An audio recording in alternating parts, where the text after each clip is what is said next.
Bonjour, bonjour, bonjour. Que Dieu vous bénisse. Je parle à Lingala Nzambela Pambolabino. Que Dieu vous bénisse. Voilà, nous sommes ensemble pour la lecture biblique. Alors, nous allons partager un peu la vidéo, bien aimé, et nous allons faire la lecture biblique. Amen, amen. Que Dieu vous bénisse dans son amour. Là, je vais partager la vidéo. Je vais partager la vidéo dans quelques groupes. Et puis, après, nous allons faire la lecture biblique. Nous allons prier, recommander le moment entre les mains du Seigneur et faire la lecture biblique.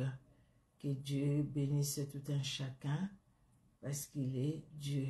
Amen, amen, amen. Amen, amen, amen. Notre Dieu est redoutable. Il est puissant, il est glorieux. Alléluia. Alléluia, alléluia. Merci Seigneur Jésus-Christ. Tu es le Dieu victorieux et puissant. Alléluia. Merci Seigneur Jésus. Notre Dieu est redoutable. Amen, amen, amen. Il est bon de louer ses puissants dieux. Il est bon de les glorifier. Parce qu'il mérite notre louange et notre adoration. Amen, amen. Merci Seigneur Jésus. Merci pour ta fidélité qui est grande. Amen, amen. Merci le roi des gloires. Notre Dieu est bon, il est redoutable. J'espère que vous avez passé une bonne journée. J'espère que tout se passe bien. Par la grâce de Dieu. Voilà, que Dieu soit glorifié. Bonjour aux bien-aimés qui se connectent. Bonjour. Nous essayons par la grâce de Dieu d'inviter d'autres personnes aussi, de partager ces moments avec chacun au nom de Jésus-Christ de Nazareth. Amen, amen. Que Dieu soit glorifié, que Dieu soit honoré, bien-aimé. Nous allons prier et nous allons passer à la lecture biblique. Que Dieu soit honoré pour les personnes qui seront en direct. Que Dieu soit honoré pour les personnes qui vont nous suivre en différé. Que ce soit sur Facebook ou les personnes qui suivent sur YouTube la même ou les mêmes vidéos. Que Dieu vous bénisse. Nous allons prier. Éternel Dieu notre roi, nous te louons. Jésus, tu es grand. Jésus-Christ, tu es redoutable. Tu es fidèle. Fidèle Seigneur à ta parole, fidèle à tes promesses. Fidèle Seigneur Dieu de gloire à ton amour, tu es fidèle. Fidèle Seigneur à ta fidélité, gloire et honneur à toi éternel, car aucun Dieu n'est comme toi, tu es le véritable Dieu. C'est lui qui garde, qui protège, c'est toi Seigneur. C'est lui qui nous préserve du mal, c'est lui qui nous préserve du malin. C'est lui éternel qui nous garde et qui garde chaque membre de nos familles, afin qu'aucun de nous ne se retrouve au mauvais endroit, au mauvais moment, afin que nous ne puissions pas nous rencontrer avec ceux qui enlèvent, ceux qui tuent, éternel Dieu de gloire, que ce soit nous, que ce soit nos enfants, que ce soit les membres de nos familles, tu nous gardes vraiment dans ton amour, tu les fais parce que tu es fidèle à ta parole. Oui, tu es celui qui veille sur nous. Alléluia. Tu as nos vies entre tes mains et tu es le berger de nos vies. À toi l'honneur, à toi la gloire. Merci de bénir ces moments. Merci pour l'œuvre de Golgotha dans nos vies. Merci pour l'œuvre de Golgotha dans nos familles. Et merci pour le Saint-Esprit qui est à l'œuvre. Alléluia. Le Saint-Esprit qui agit. Gloire et honneur à toi, éternel. Tu agis Seigneur. Saint-Esprit, tu es Dieu. Tu te révèles. Tu glorifies Jésus-Christ dans nos cœurs, dans nos vies et pendant ces instants. Au nom puissant de Jésus-Christ de Nazareth que nous avons prié. Amen. Amen, amen. Que Dieu vous bénisse, bien-aimés. Nous allons prendre nos Bibles. Alors, nous allons lire Juges chapitre 3. Donc, c'est la suite. Jérémie chapitre 16. Actes des apôtres chapitre 7. Et c'est un peu long, mais les versets sont très courts. Les psaumes 16. Proverbes 19 de 20 à 21. Nous commençons par Juges au chapitre 3. Je regarde là où j'ai mis les passages bibliques pour ne pas me tromper. Voilà. Nous sommes dans le livre des Juges au chapitre 3. Juges chapitre 3. Nous lisons. Voici les nations que l'Éternel laissa pour éprouver par elles Israël, tous ceux qui n'avaient pas connu toutes les guerres des Canaan. Il voulait seulement que les générations des enfants d'Israël connaissent et apprennent la guerre, et ceux qui ne l'avaient pas connu auparavant. Ces nations étaient les 5 princes de Philistins, tous les Cananéens, les Sidoniens et les Éviens qui habitaient la montagne du Liban, depuis la montagne de Baal-Hermon jusqu'à l'entrée des Hamath. Ces nations servirent à mettre Israël à l'épreuve, afin que l'Éternel sache s'ils obéiraient au commandement qu'il avait prescrit à leur père par Moïse. Et les enfants d'Israël habitèrent au milieu des Cananéens, des Éviens, des Amoréens, des Phérésiens, des Étiens, excusez-moi, le verset 5, je vais répondre. Et les enfants d'Israël habitèrent au milieu des Cananéens, des Étiens, des Amoréens, des Phérésiens, des Éviens et des Jébusiens. Ils prirent leurs filles pour femmes, ils donnèrent à leurs fils leurs propres filles, et ils servirent leurs dieux. Les enfants d'Israël firent ce qui déplaît à l'Éternel. Ils oublièrent l'Éternel et ils servirent les Baals et les idoles. La colère de l'Éternel s'enflamma contre Israël et il les vendit entre les mains de Cusha Rishtaïm, roi de Mésopotamie. Et les enfants d'Israël furent asservis 8 ans à Kishon Rishtaïm.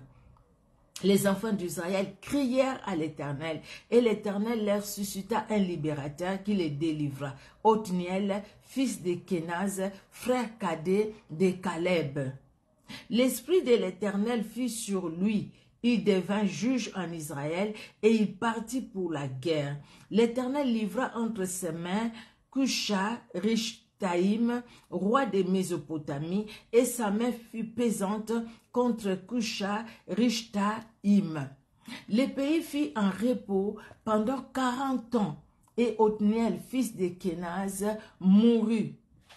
Le pays fut en repos pendant 40 ans. Vous savez, je l'ai dit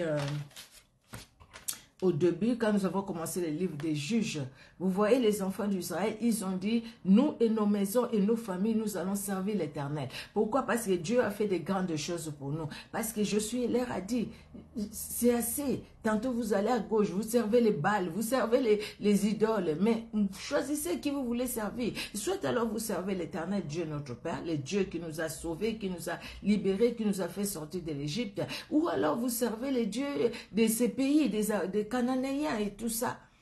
Et les enfants d'Israël, ils ont dit non, nous et nos maisons, nous allons servir. Et nos familles, nous allons servir les mêmes dieux que toi, Josué. Mais écoutez, regardez maintenant, au début des livres des juges, on nous montre encore tout ce que Josué a continué à faire avec les enfants d'Israël pour la répartition, pour conquérir au fait, là où le Seigneur leur avait, les villes que le Seigneur leur avait données. Mais regardez, quelques temps après, toutes les personnes qui sont sorties de l'Égypte, au fait, qui n'étaient pas morts dans le désert, qui étaient sortis, qui sont arrivés à la terre promise, toutes ces personnes-là, ils étaient vieux. Parce que Moïse, Josué est vieux, ils sont morts, certains sont morts, les autres étaient là. Mais sauf que ceux qui sont venus après, ils ont commencé à servir d'autres dieux. Donc, le peuple qui était resté avec eux, ils avaient leurs dieux, leurs idoles. Et ils se sont mis, ils ont commencé à servir les idoles, à servir d'autres dieux. Et ça n'a pas plu à Dieu, et Dieu a suscité le roi de Mésopotamie qui est venu les attaquer. Et les enfants d'Israël, vous allez retenir cette phrase, chaque fois les enfants d'Israël crièrent à l'Éternel et l'Éternel suscita un libérateur. Et chaque fois c'était ainsi, l'Éternel suscita un libérateur. Et ici c'était Othniel, fils de Kenaz. Dieu l'utilise, il remporte la victoire, il donne la victoire aux enfants d'Israël. Et la Bible nous dit, pendant 40 ans, fut en repos pendant 40 ans. pendant 40 ans, je surligne dans ma Bible pendant 40 ans, et vous allez voir pourquoi, avec tous les autres libérateurs que Dieu, les autres juges que Dieu a utilisés pour la libération des enfants d'Israël. Alors le verset 12. Les enfants d'Israël firent encore ce qui déplaît à l'Éternel. Et l'Éternel fortifia Églon, roi de Moab, contre Israël, parce qu'il avait fait ce qui déplaît à l'Éternel. Pendant 40 ans, dans les repos, après, ils ont encore fait ce qui déplaît à l'Éternel. Et Dieu, cette fois-ci, utilise les rois de Moab. Et là, nous avions vu, c'était les rois de Mésopotamie que Dieu a utilisé contre les enfants d'Israël. C'est vrai, hein, nous lisons la Bible, nous apprenons, et puis il y a des rappels. Moi, je surligne ça, c'est important pour moi. Alors, c'est pour voir un peu cette évolution, comment les enfants d'Israël se conduisaient au fait. Et Dieu utilise les rois de Moab contre Israël parce qu'ils avaient fait ce qui déplaît à l'Éternel. Et verset 13. Églon réunit à lui les fils d'Amnon et les Amalécites. Et il s'est mis en marche, il bâtit Israël, et ils s'emparèrent de la ville des palmiers. Et les enfants d'Israël furent asservis 18 ans à Églon, roi de Moab. Là, c'était 8 ans, et ici 18 ans à Églon, roi de Moab. Les enfants d'Israël crièrent à l'Éternel, et l'Éternel leur suscita un libérateur, Éhoud, fils de Guéra, benjamite, qui ne se servait pas de la main droite. Les enfants d'Israël envoyèrent par lui un présent à Églon, roi de Moab. Là, Dieu suscite encore un libérateur, c'est le verset 15. Éhoud se fit une épée à 2 tranchants, lorsque d'une coudée il la ceignit sous ses vêtements au côté droit. Il offrit le présent à Églon, roi de Moab. Or, Églon était un homme très gras. Lorsqu'il eut achevé d'offrir les présents, il renvoya les gens qu'il avait apportés. Il revint lui-même depuis les carrières près de Gilgal, et il dit, « Ô roi, j'ai quelque chose de secret à te dire. » Le roi dit, « Silence !» Et tous ceux qui étaient auprès de lui sortirent. Éhoud l'aborda comme il était assis seul dans sa chambre d'été, et il dit, « J'ai une parole de Dieu pour toi. » Églon se leva de son siège. Alors Éhoud avança la main gauche, tira l'épée de son côté droit et la lui enfonça dans le ventre. La poignée même entra après la lame et la graisse se referma autour de la lame, car il ne retira pas du ventre l'épée qui sortit par derrière. Éhoud sortit par les portiques, ferma sur lui les portes de la chambre haute et tira les verrous. Quand il fut sorti, les serviteurs du roi vinrent et regardèrent, et voici les portes de la chambre haute étaient fermées au verrou. Ils dirent, sans doute il se couvre les pieds dans la chambre d'été. Ils attendirent longtemps, et comme ils n'ouvraient pas les portes de la chambre haute, ils prirent la clé et ouvrirent, et voici leur maître était mort, étendu par terre. Pendant leur délai, Éhoud prit la fuite, dépassa les carrières et se sauva à Séira. Dès qu'il fut arrivé, il donna de la trompette dans la montagne d'Éphraïm. Les enfants d'Israël descendirent avec lui de la montagne. Il s'est mis à leur tête. Il leur dit, « Suivez-moi, car l'Éternel a livré entre vos mains les Moabites, vos ennemis. » Ils descendirent après lui, s'emparèrent des gués du Jourdain vis-à-vis de Moab et ne laissèrent passer personne. Il bâtit dans ce temps-là environ 10 000 hommes de Moab, tous robustes, tous vaillants, et pas un n'échappa. En ces jours, Moab fut humilié fut humilié sous la main d'Israël, et le pays fut en repos pendant 80 ans. Wow! Pendant 80 ans, le pays fut en repos. Moi, c'est surligné, j'ai surligné, c'est surligné, je surligne encore. Après lui, il y eut Shamgar, fils d'Anath. Il battit 600 hommes des Philistins avec un aiguillon à bœuf. Et lui aussi fut un libérateur d'Israël. Alléluia. Notre Dieu est vraiment merveilleux. Qu'est-ce qu'on peut encore, qu'est-ce qu'on peut encore dire? Comment il donne la force, hein? Quand il libère, il libère. Vous voyez, hein? Comme la Bible nous dit qu'il ne jette pas dehors ceux qui viennent à lui, hein? La Bible nous le dit. Effectivement, Dieu ne jette pas dehors ceux qui viennent à lui. Vous voyez? Vous voyez, il y a les enfants d'Israël qui agissent mal, mais quand ils reviennent au Seigneur, Dieu ne les jette pas dehors. Dieu les accueille toujours parce qu'il est un Dieu plein d'amour. Amen, amen. Notre Dieu est vraiment merveilleux. Alors, nous allons aller faire la deuxième lecture. C'est dans Jérémie au chapitre 16. Jérémie chapitre 16. Nous allons lire la Bible. Jérémie au chapitre 16. La parole de l'Éternel me fut adressée en ces mots. Tu ne prendras point de femme, et tu n'auras dans ces lieux ni fils ni fille, car ainsi parle l'Éternel. Sur les fils et les filles qui naîtront en ces lieux, sur leurs mères qui les auront enfantés, et sur leurs pères qui les auront engendrés dans ces pays. Ils mourront, consumés par la maladie. On ne leur donnera ni larmes, ni sépulture. Ils seront comme du fumier sur la terre. Ils périront par l'épée et par la famine, et leurs cadavres serviront de pâture aux oiseaux du ciel et aux bêtes de la terre.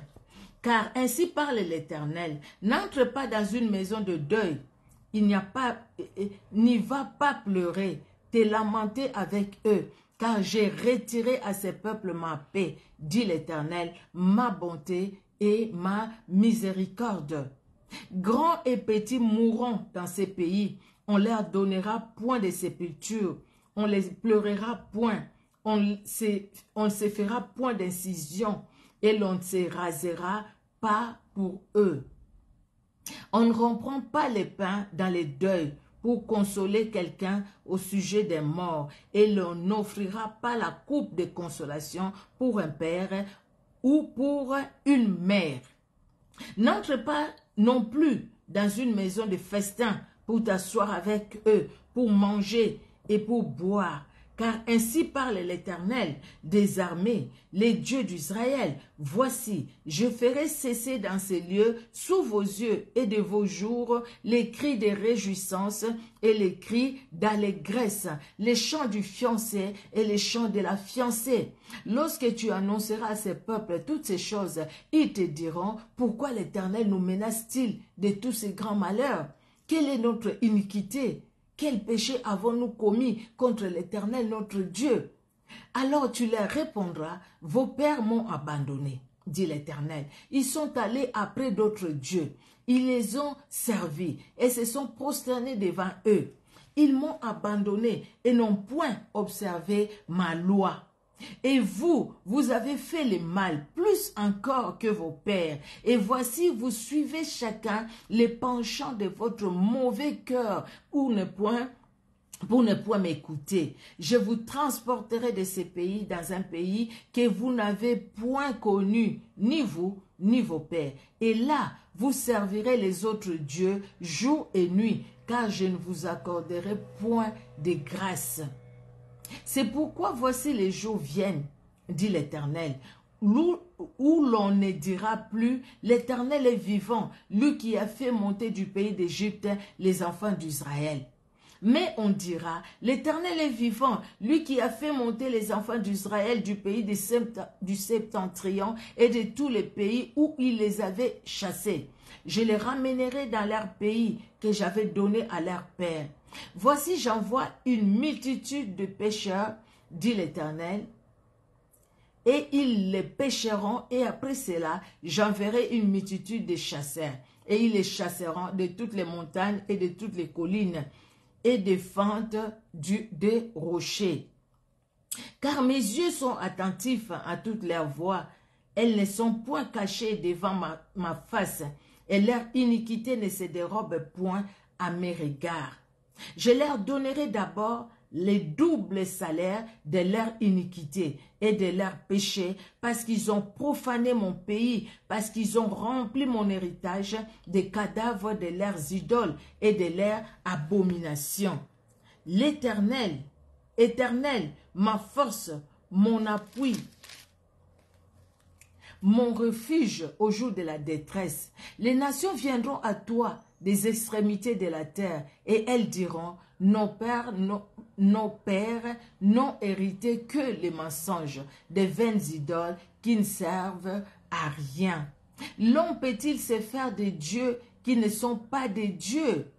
C'est pourquoi voici, je leur fais connaître cette fois, je leur fais connaître ma puissance et ma force, et ils sauront que mon nom est l'Éternel.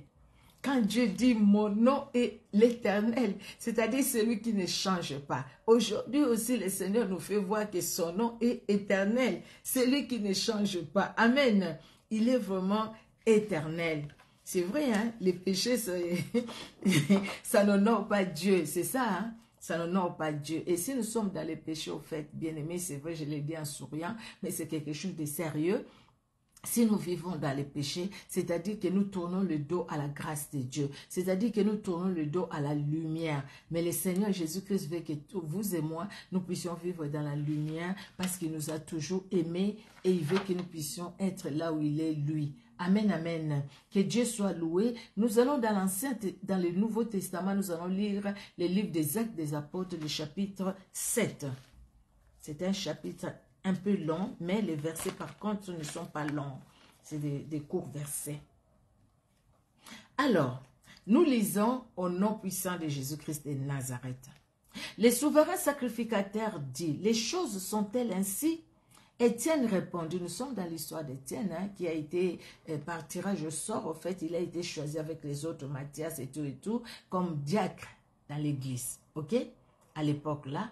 Et lui, c'était un homme rempli du Saint-Esprit, c'était un homme que Dieu a utilisé puissamment. Vous voyez? Et là, parce qu'il parlait de Jésus-Christ, il a été arrêté. Et là, Étienne passe maintenant au jugement. Ok? Alors, le souverain sacrificateur dit, les choses sont-elles ainsi? Étienne répondit, homme frère et père, écoutez, le Dieu de gloire apparut à notre père Abraham lorsqu'il était en Mésopotamie, avant qu'il s'établisse à Charan, et il lui dit, quitte ton pays et ta famille et va dans les pays que je te montrerai. Il sortit alors du pays des Chaldéens ou Chaldéens et s'établit à Charan. Dès là, après la mort de son père, Dieu le fit passer dans ce pays que vous habitez maintenant. Il ne lui donna aucune propriété en ce pays, pas même de quoi poser les pieds, mais il promit de lui donner la possession et à sa postérité après lui, quoiqu'il n'ait point d'enfant. Dieu parla ainsi. Sa postérité séjournera dans un pays étranger. On la réduira en servitude et on la maltraitera pendant 400 ans. Mais la nation à laquelle ils auront été asservis, c'est moi qui la jugerai, dit Dieu. Après cela, ils sortiront et ils me serviront dans ces lieux-ci. Puis Dieu donna à Abraham l'alliance de la circoncision. Et ainsi, Abraham ayant engendré Isaac, les circoncis le 8e jour. Isaac engendra et circoncis Jacob, et Jacob les 12 patriarches. Les patriarches jaloux de Joseph les vendirent pour être amenés en Égypte. Mais Dieu fut avec lui, il les délivra de toutes ces tribulations. Il lui donna de la sagesse et lui fit trouver grâce devant Pharaon, roi d'Égypte, qu'il établit gouverneur d'Égypte et de toute sa maison. Il survint une famille dans tous les pays d'Égypte et dans celui de Canaan. La détresse était grande et nos pères ne trouvaient pas de quoi se nourrir. Jacob apprit qu'il y avait du blé en Égypte et il y envoya nos pères une première fois. Et la seconde fois, Joseph fut reconnu par ses frères et Pharaon sut de quelle famille il était. Puis Joseph envoya chercher son père Jacob et toute sa famille, composée de 75 personnes. Jacob descendit en Égypte et il mourut ainsi que nos pères. Et ils furent transportés à Sichem et déposés dans les sépulcres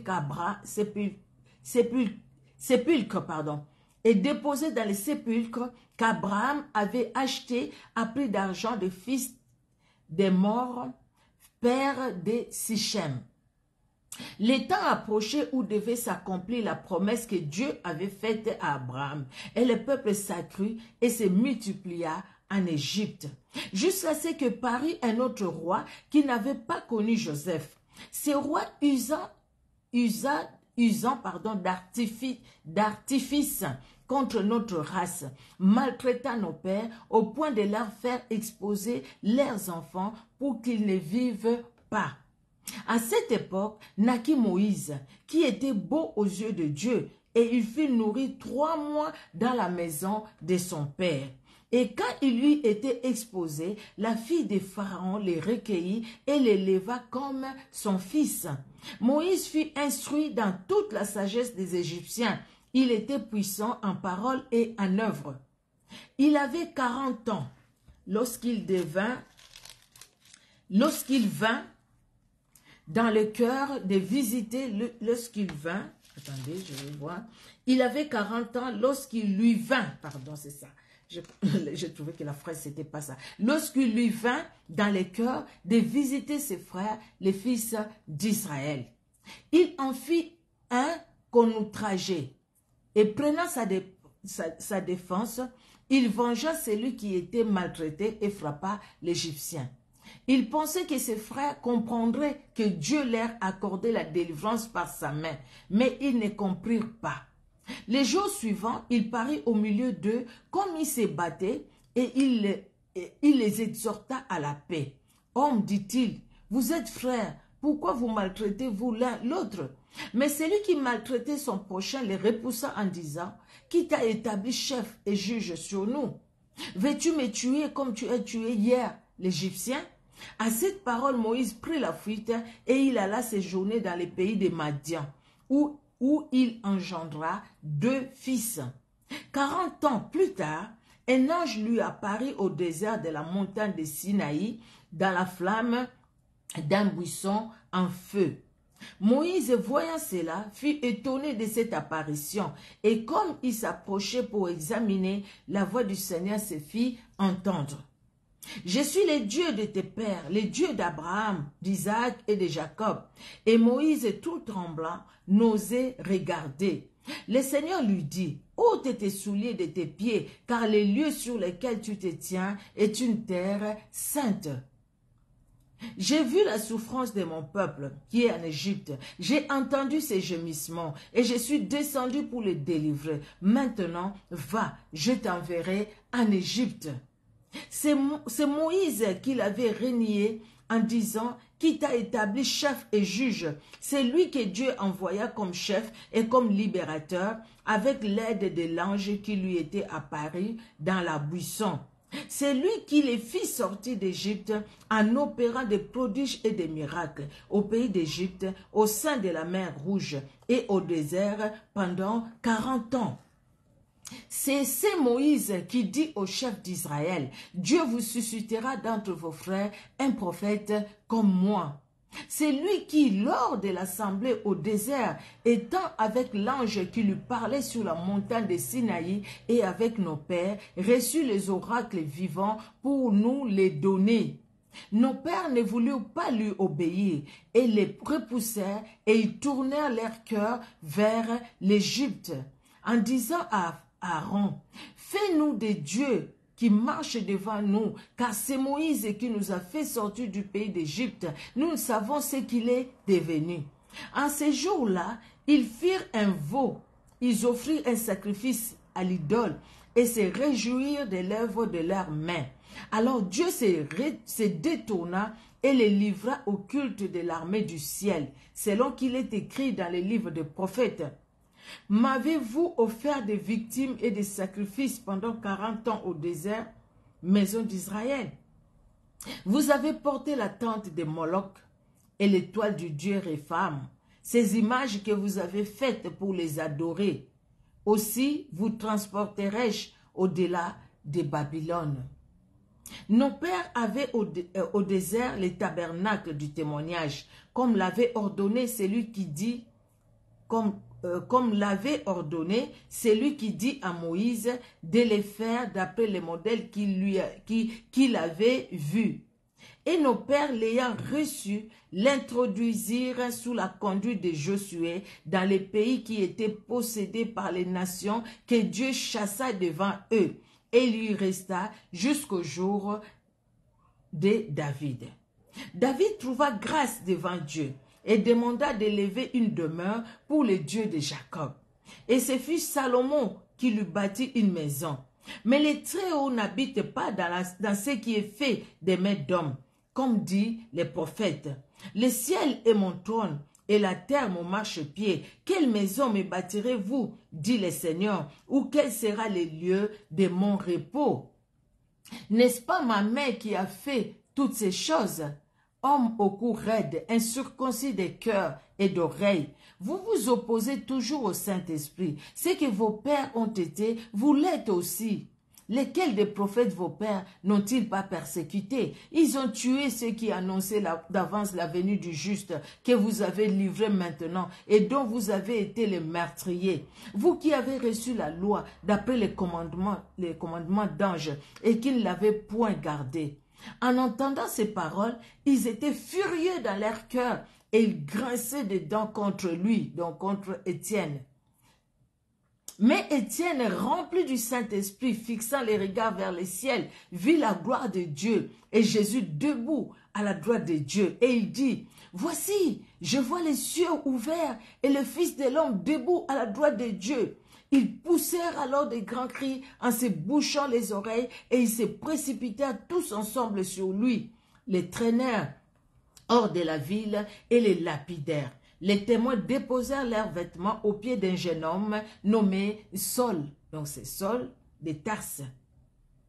Et il lapidait Étienne qui priait et disait, « Seigneur Jésus, reçois mon esprit. » Puis s'étant mis à genoux, il s'écria d'une voix forte, « Seigneur, ne leur impute pas ses péchés. » Et après ces paroles, il s'endormit. Quelle belle parole! Vous voyez ici, ça résume même toute l'histoire au fait de la Bible. C'est quelqu'un qui était dans la parole de Dieu. Vous voyez, hein? Vous voyez, hein? On lui pose la question pour savoir si sur quoi on l'accuse est juste. C'est vrai ce qu'on t'accuse, c'est-à-dire qu'il parle de ce nom de Jésus-Christ et il incite les gens à déshonorer la loi de Moïse, pendant que ce n'était pas ça. Mais lui maintenant explique les Écritures depuis les commencements. Il explique les Écritures, et il n'a pas peur de ses sacrificateurs. Il n'a pas peur d'eux, parce qu'il sait que lui, il est là pour Jésus-Christ. Quelle force! Et accepter pendant qu'on les lapidait, les ciels ouverts. Jésus-Christ reçoit son âme. Il voit la gloire de Jésus-Christ. Il ne se lamente pas. Pourquoi, Seigneur, tu m'as laissé? Pourquoi tu as fait ça? Et pourtant, je te sers. Et pourtant, tu es capable de délivrer. Seigneur, tu as sorti Pierre et Silas de la prison. Seigneur, tu as fait. Seigneur, tu as fait. Mais il voit la gloire de Dieu. Il adore Dieu. Pendant qu'on lui fait du mal, il adore Dieu. Quel beau témoignage. Quel bel exemple. Alléluia, c'est un beau passage. Toute la parole de Dieu, elle est belle. Toute la parole de Dieu, elle est édifiante. Nous allons lire le psaume 16. Nous lisons au nom de Jésus-Christ. Hymne de David. Garde-moi, ô Dieu, car je cherche en toi mon refuge. J'ai dit à l'Éternel, tu es mon Seigneur, tu es mon souverain bien. Les saints qui sont dans le pays, les hommes pieux, sont l'objet de toute mon affection. On multiplie les idoles, on court après les dieux étrangers. Je ne répands pas leur libation de sang, je ne mets pas leur nom sur mes lèvres. L'Éternel est mon partage et mon calice, c'est toi qui m'assures mon lot. Un héritage délicieux m'est échu, une belle possession m'est accordée. Je bénis l'Éternel, mon conseiller. La nuit même, mon cœur m'exhorte. J'ai constamment l'Éternel sous mes yeux. Quand il est à ma droite, je ne chancelle pas. J'ai constamment l'Éternel sous mes yeux. Quand il est à ma droite, je ne chancelle pas. Alléluia. Aussi mon cœur est dans la joie, mon esprit dans l'allégresse et mon corps repose en sécurité. Car tu ne les livreras pas mon âme au séjour de mort. Tu ne permettras pas que ton bien-aimé voie la corruption. Tu me feras connaître les sentiers de la vie. Il y a d'abondantes joies dans ta face, des délices éternelles à ta droite. Tu me feras connaître les sentiers de la vie. Il y a d'abondantes joies devant ta face, des délices éternelles à ta droite. Amen, amen, amen. Il y a d'abondantes joies éternelles, il y a d'abondantes joies devant ta face. Quand nous écoutons la parole de Dieu bien-aimé, tel que nous sommes là, nous sommes devant la face de l'Éternel. Et il y a d'abondantes joies devant la face de l'Éternel. D'abondantes joies. Amen, amen. Et des délices éternelles à sa droite. Notre Dieu est bon, il est redoutable. Alors, nous allons finir, bien-aimés, la lecture d'aujourd'hui. Nous allons lire dans le livre des Proverbes, chapitre 19, de 20 à 21. Proverbes, excusez-moi, je suis allé loin. Proverbes 19, de 20 à 21. Nous lisons. Écoute les conseils et reçois l'instruction, afin que tu sois sage dans la suite de ta vie. Il y a dans le cœur de l'homme beaucoup de projets, mais c'est le dessein de l'Éternel qui s'accomplit. Dans le cœur de l'homme, plein de projets, mais c'est le dessein de l'Éternel qui s'accomplit. Donc, nous avons qu'à nous abandonner entre ses mains. Entre les mains de l'Éternel. C'est vrai, hein? Parce que nous-mêmes, nous pouvons avoir des projets, mais si Dieu n'intervient pas, ces projets-là ne se réaliseront même pas.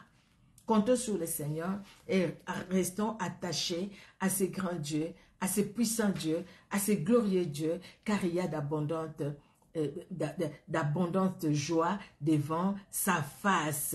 Amen, amen. Que Dieu, dans son amour, bénisse tout un chacun de nous, bien-aimés. Soyons bénis parce que notre Dieu est bon, notre Dieu est redoutable. Nous allons prier. Merci Seigneur Dieu de gloire pour ta fidélité. Merci pour ton amour qui est au-dessus de tout. Merci, merci encore pour ta parole qui nous fait du bien. Merci Éternel pour nos âmes que tu bénis dans ta présence. Merci Seigneur de bénir mon frère, ma soeur qui est là en direct, qui va suivre cette vidéo et qui va lire la Bible avec nous en différé et qui le fera aussi sur YouTube. Bénis Seigneur Dieu de gloire. Bénis ces moments, tout le temps que nous prenons devant ta face, individuelle ou ensemble, au travers des réseaux sociaux. Sois loué Jésus-Christ pour tout. Au nom de Jésus-Christ, nous t'avons ainsi prié. Amen. Amen, amen. Que Dieu vous bénisse. Au revoir, bien-aimés.